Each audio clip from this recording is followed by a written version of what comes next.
Hi, my name is Jeremiah Gratza, and I was the owner of Cobra Arcade, and I am currently the owner of Thunderbird Lounge and will be the owner of Thundercat Lounge. What got me into entrepreneurship? The short answer is I don't like working for other people. That's one answer.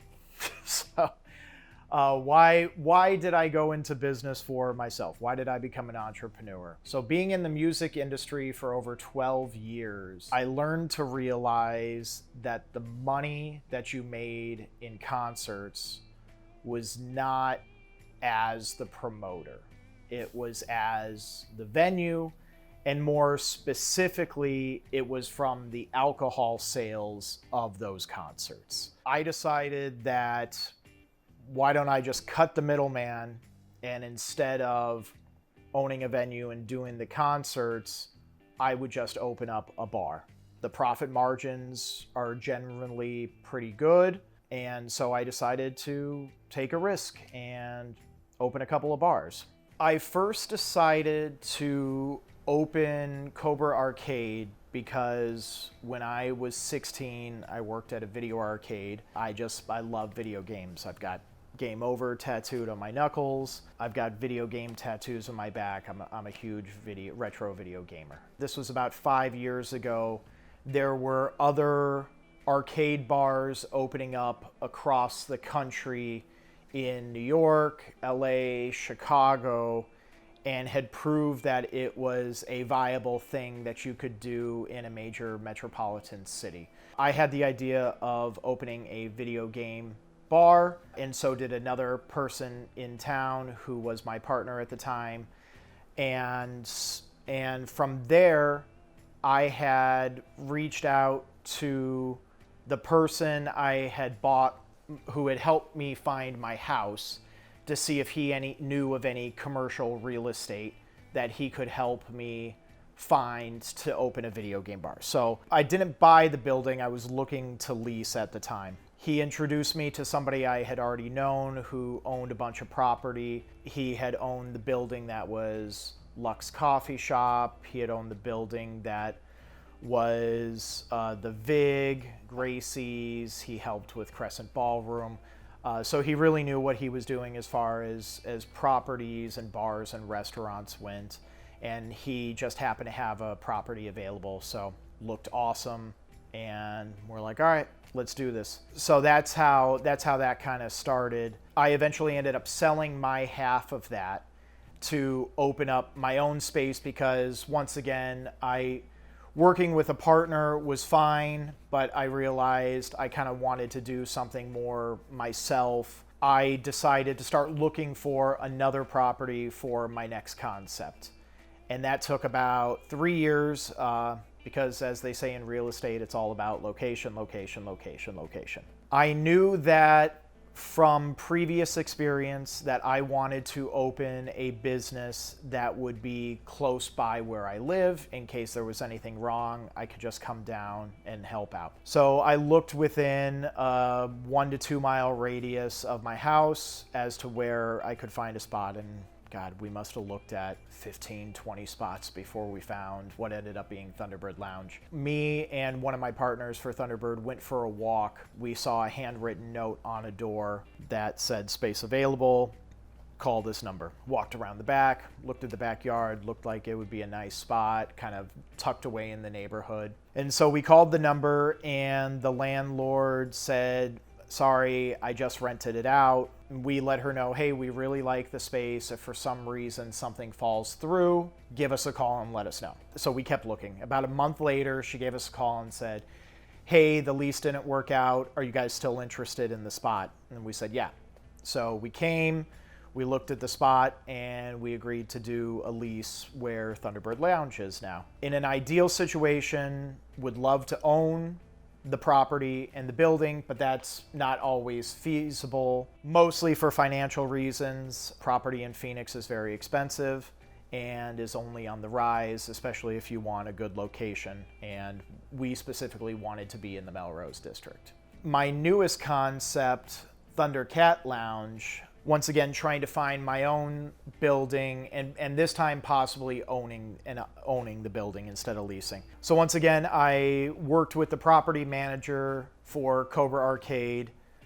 He had recently purchased another new spot and said, hey, would you be interested in this spot? I said yes. We are working out a deal that eventually I have the option that I can buy the building, and then that way he still gets some rent and then I can own the building. Either way, it's a good friend and it's a good situation.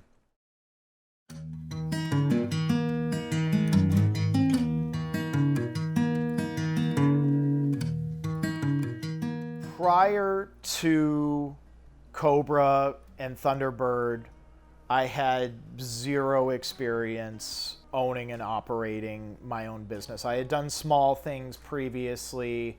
I had ran my own promotion company. I had run my own record label. I had been the director of operations for a large company. But as far as owning a bar, I never owned a bar. As far as bartending goes, I had little experience. I was a martini-specific bartender at a martini bar in Phoenix called My Florist Cafe, and we literally had just like 15 different martinis we made, and that was all we made. So I didn't have a whole lot of experience bartending, but I'm pretty good with math and I'm pretty good with numbers. Like I said, the profit margins on alcohol seemed to be good, and I had known from my experience in the live music industry that was where you made your sales. You made all of your money on your alcohol. You didn't make it on the tickets. You didn't make it on putting on the concert.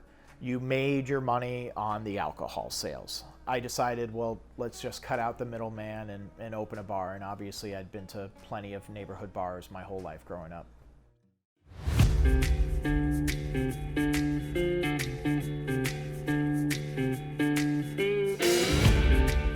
The way I personally develop my venue concepts is, first and foremost, build a place that you would want to go to and where you think other people would want to go to. Like I said, with Cobra Arcade, I already had a love for arcade games. I had worked at arcades. I love retro gaming. So I knew then and there I would like to open a bar that had arcade games, because that's where would I want to go? That's where I would want to go. Whenever I went to New York or Chicago or LA, the first place I visited were these arcade bars. You kind of bounce the idea off some friends and maybe people you trust in the industry. Say, hey, I'm thinking about open an arcade bar. What do you think? You know, is that something you'd go to? And people will be honest with you, and they'll go, you're crazy. I don't know. I don't think anyone's going to go to that. And be like, dude, that'd be awesome. I'd love to go to that. As far as Thunderbird Lounge goes, I grew up in the Midwest in Illinois. And in the Midwest, everyone has a basement, and a lot of people's basements are turned into basement bars.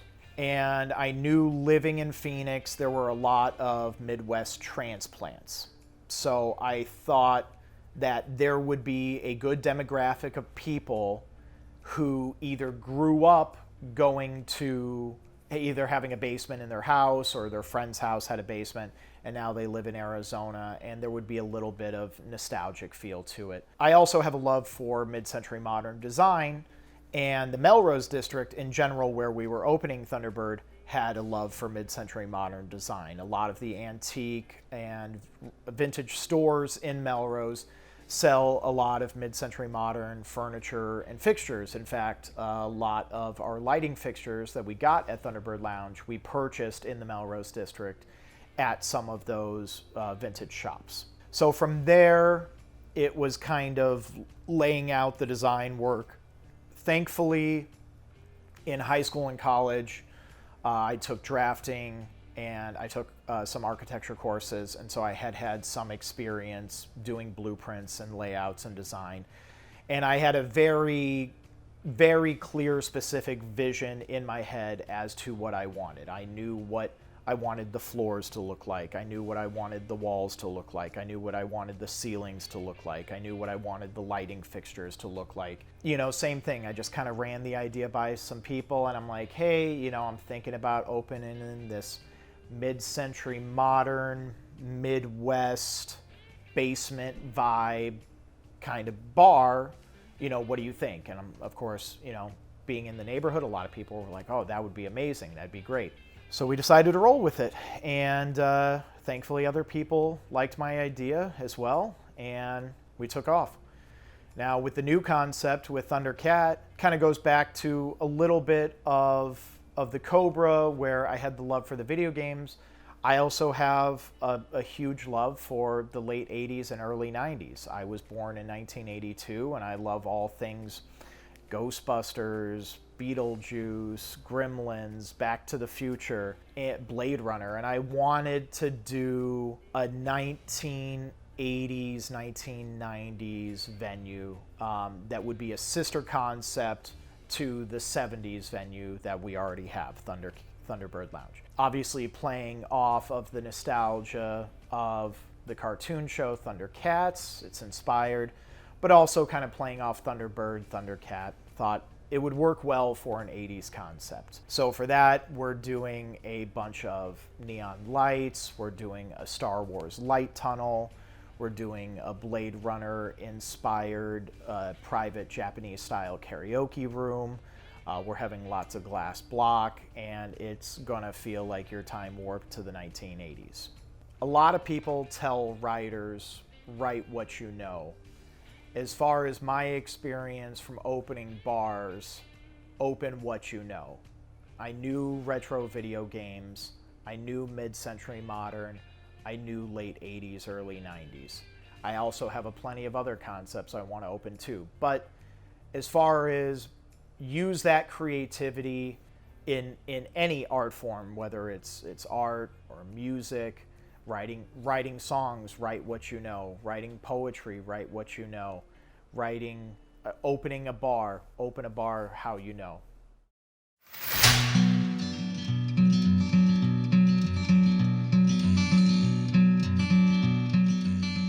In this day and age, it's not good enough to just have a space. No one wants to go somewhere that's boring. You need to create a destination, especially for a generation that is now growing up on social media, that has grown up on MySpace, Facebook, Instagram, TikTok. No one's going to go to a boring hole in the wall.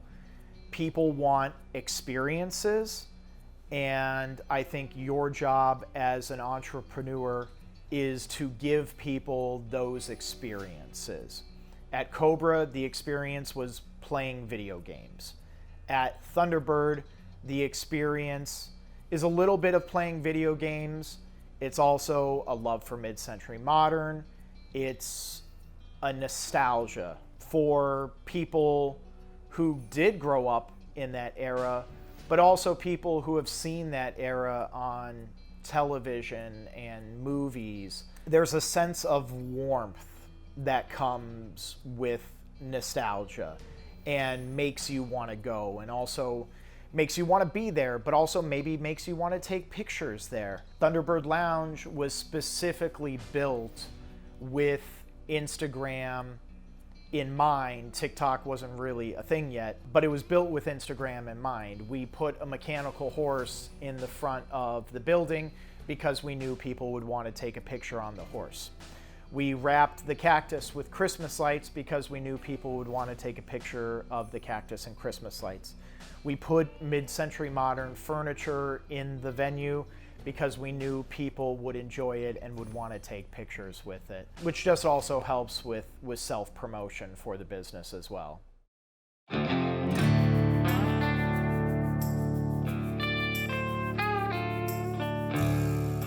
Believe it or not, we have never spent a dime on marketing and promotion. All marketing has been organic, and that comes from guerrilla marketing as an independent concert promoter. When I first started making concerts, I made my own flyers in Microsoft Word and Microsoft Paint.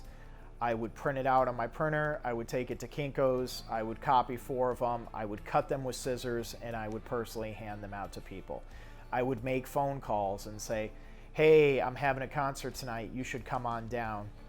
When MySpace and Facebook came around, we would make events, and I would send out invites to people saying, hey, I've got this concert. So I had many, many years of guerrilla marketing, and the beauty of social media is that it is free and you don't have to pay for it.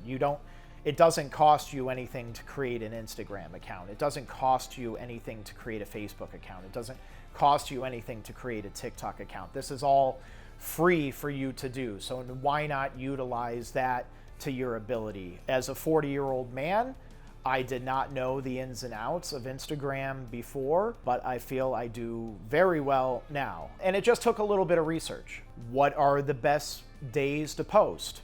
What are the best times to post? What content does well?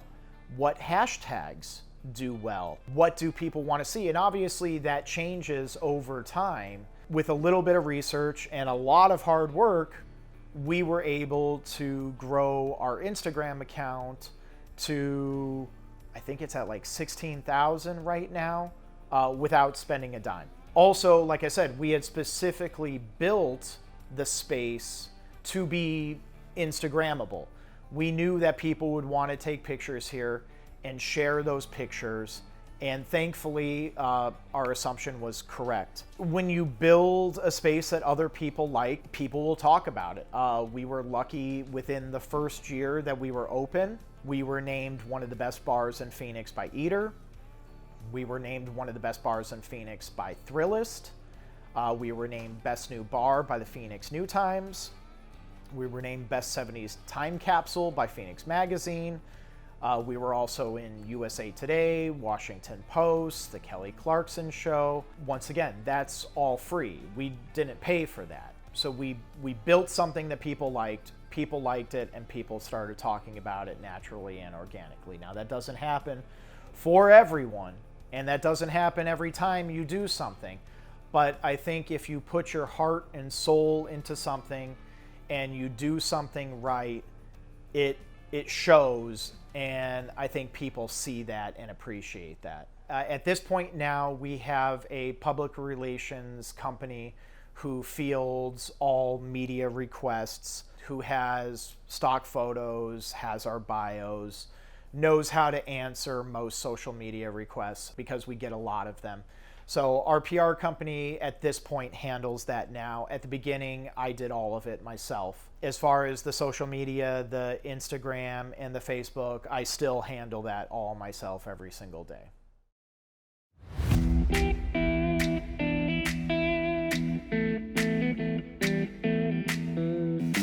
When I first decided to open Thunderbird Lounge, I did not want to have music here. And the reason being was my day job, I still deal with live music all day, every day. I've been booking concerts since 2001.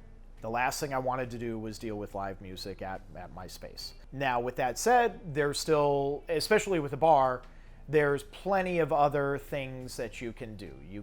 We have trivia every single Tuesday. We have bingo every single Thursday. We have DJs every Friday and Saturday. We do drag shows once a month. We've done karaoke in the past. And a lot of these things are very typical for a bar.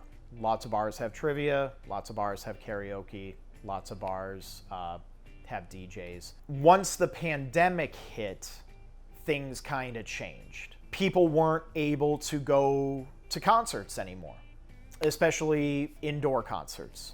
This created a space for people to start doing live music outside in an open environment. There was a couple in the Willow district of Phoenix who were doing concerts on their front porch, and they would have some artists play acoustic on their front porch, and their neighbors would sit in their front yard and watch the concert. Eventually, that neighborhood association didn't want those concerts there anymore.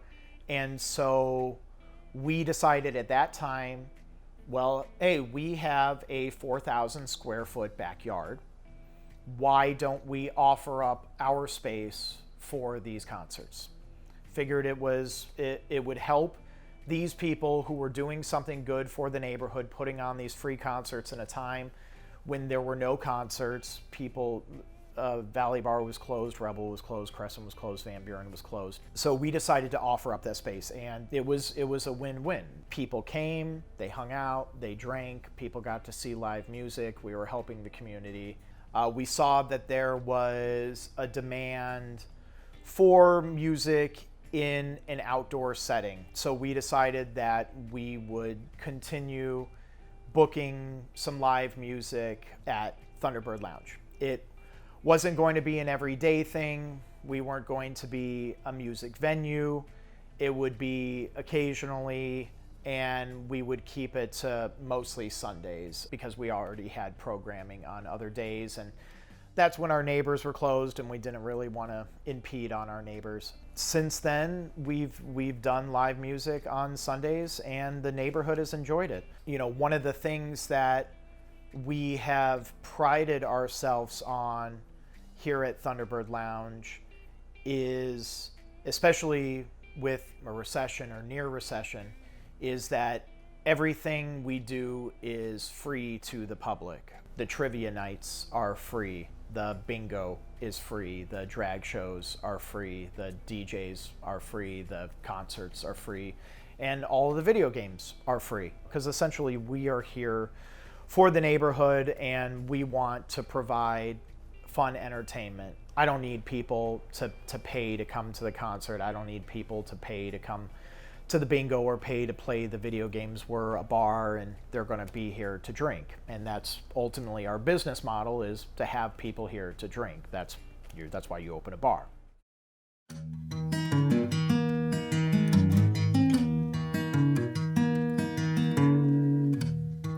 Risk can be defined in a lot of different ways. How do you mitigate financial risk? You know, you set your alcohol prices accordingly. You promote the events that you have and try to get butts in seats. I think the best way to mitigate risk is to be nimble and go with the flow. This comes from many years of being in the live music industry, is that you never know what's going to happen. A band can get a flat tire and be an hour late, or a band can get arrested and not even show up for the gig. You can have an outside concert and have a thunderstorm and just ruin everything.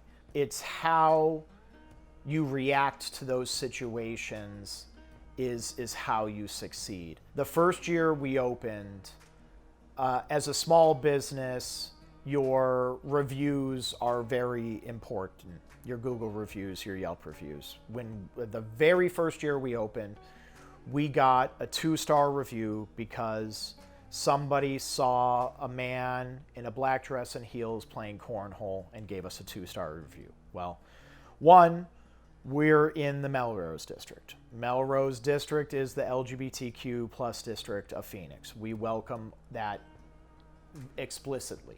We decided to flip that script and throw a drag cornhole tournament and raise money for a local LGBTQ plus organization. We took that bad review and we said, how can we make this work for us? And it was a huge success, and we were able to raise $1,500 for the Human Rights Campaign of Arizona. And now it's become a tradition that we do every single year. The last year we were able to raise money for Equality Arizona, and this year we're raising money for the Phoenix Pride Community Alliance. Another example is COVID. No one saw COVID coming. One of the reasons I opened a bar is, for the most part, bars are recession-proof. Whether you have money and you're doing great, or you don't have money and you're not doing great, people will still go to a bar.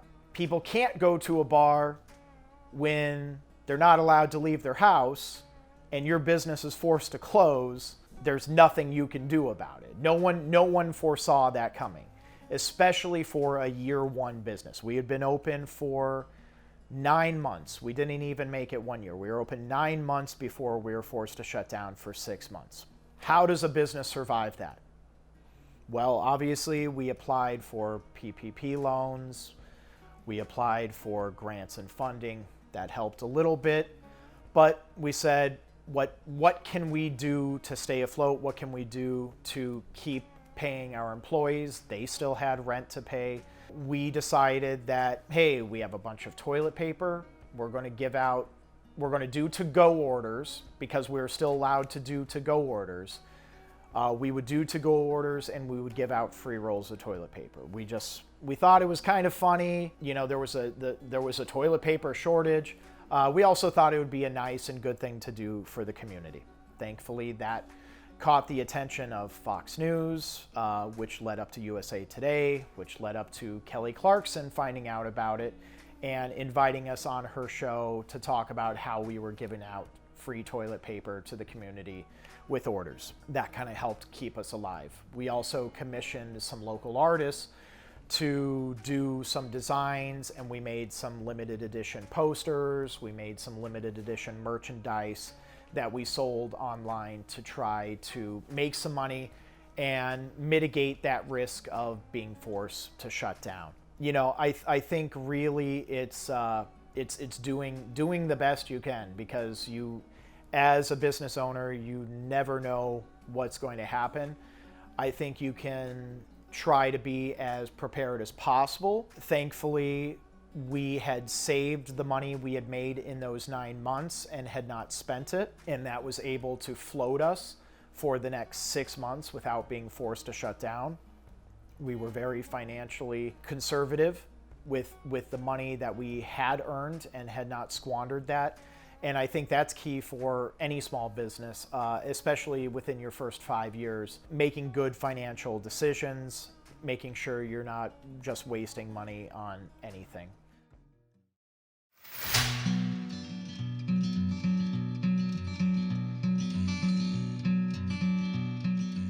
So for Cobra Arcade and for Thunderbird Lounge, I had reached out to different people about investing in the project. I had come up with the numbers as to how much it was going to cost to open, operate, and run it for 5 years, what the rent was going to be, what the product was going to be, what the construction and build out was going to be, what the inventory and supply was going to be, what labor was going to be, and we put together a financial plan that I took to a few people that I thought might be interested in investing in the project. And thankfully, every single person that I took the idea to and took the number to loved the idea and was willing to invest. With Cobra Arcade, every single person that invested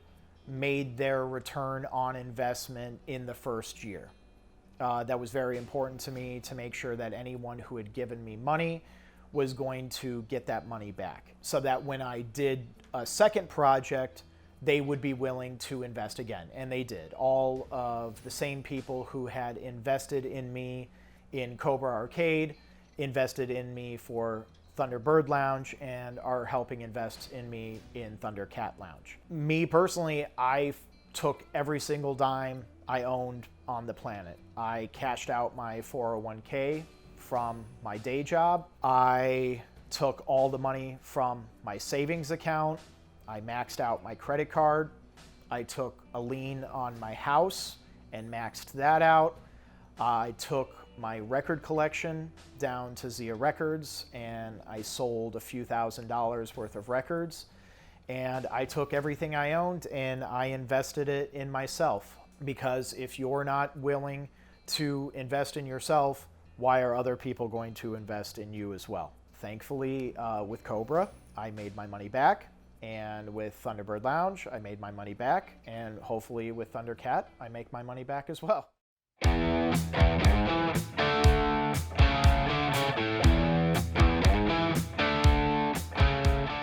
I found my investors to be friends, people I have known for many, many years, business acquaintances, people I have worked with for many, many years. A lot of people want to invest in something. People put their money in the stock market. People put their money in property. People invest their money in a whole plethora of ways. Investing it in your friends and family and community is just another way to invest your money. If you show that what you have done in the past is successful and you can show on paper that what you're projecting should be successful, hopefully those people invest in you and your ideas. Hopefully you make enough money to pay those people off and have them make a little return on their money. If you're in college, your fraternity brothers or sisters are a great resource for investors. That's kind of what a fraternity is. It's a brotherhood or a sisterhood, and you help each other out. I didn't have a fraternity, but I had a fraternity of friends. I had close friends who believed in my ideas, who were willing to say, "Hey, I'm going to put a chance on you, and hopefully it pays off." And thankfully, it did.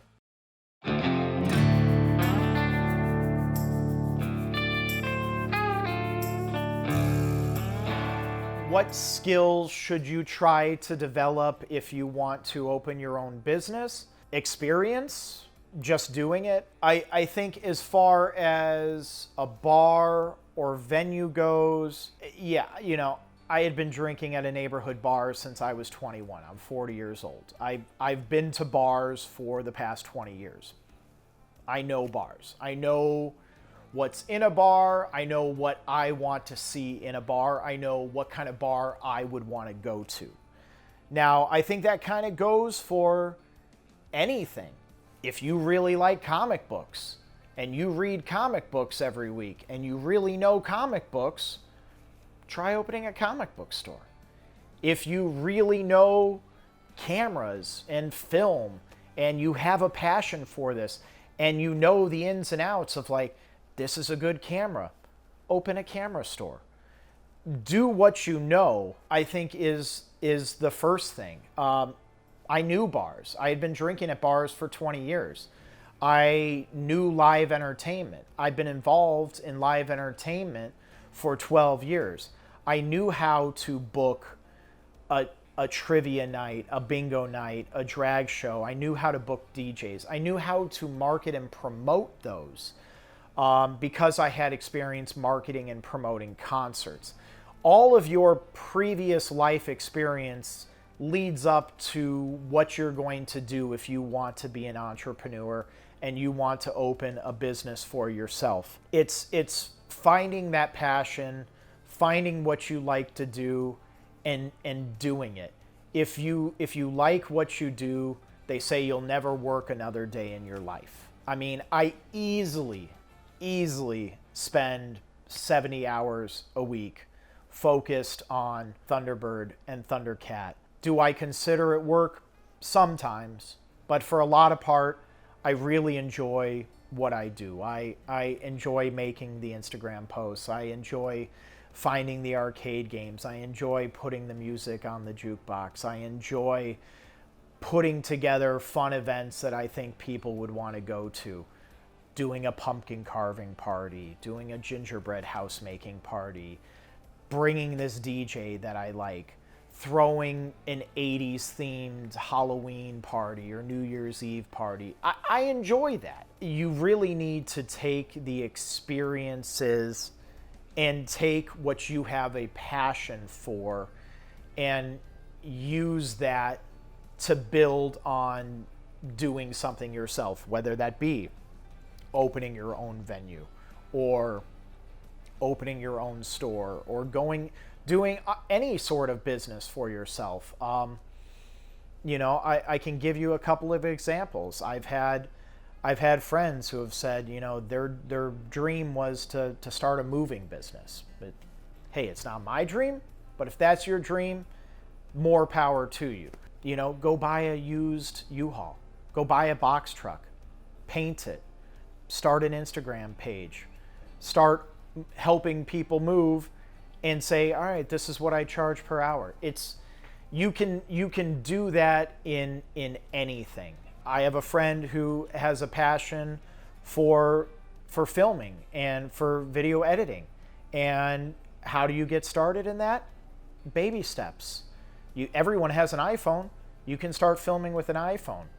You can go buy a green sheet at a fabric store and you can hang it in your bedroom and you can start filming. And you can look up YouTube videos on how to edit and you can download free software. And then once you start building those skills, you can do more. You can buy a nicer camera. You can buy some audio equipment. You can buy some lighting equipment. And the more you do it, the better you become at your skill and craft. Then it can turn into a business. It can turn into something that you make money on. My wife, she has a passion for vintage and antique books. She loves old books. And she goes to Goodwills and Savers. And she's been doing this for a decade. And she knows what she's doing, and she finds a pre-1950s hardbound first edition for 50 cents. And she has a bookstore where she can go ahead and sell it for $100. That's not her main source of income, but she makes money from it. And she does it because she enjoys it and she likes it. I think for anyone going into business for yourself, you've got to do something you enjoy and you like doing. Otherwise, why are you doing it? You've got to work harder than anyone else. I mean, you've got to be willing to work 80 hours a week for 20 hours a week worth of pay and gamble. You got to gamble on yourself and hope that it pays off. It doesn't pay off for everyone, but thankfully if you have the skills behind yourself, you have the experience, you're dedicated, you work hard, and you have a little bit of good luck, it can go your way.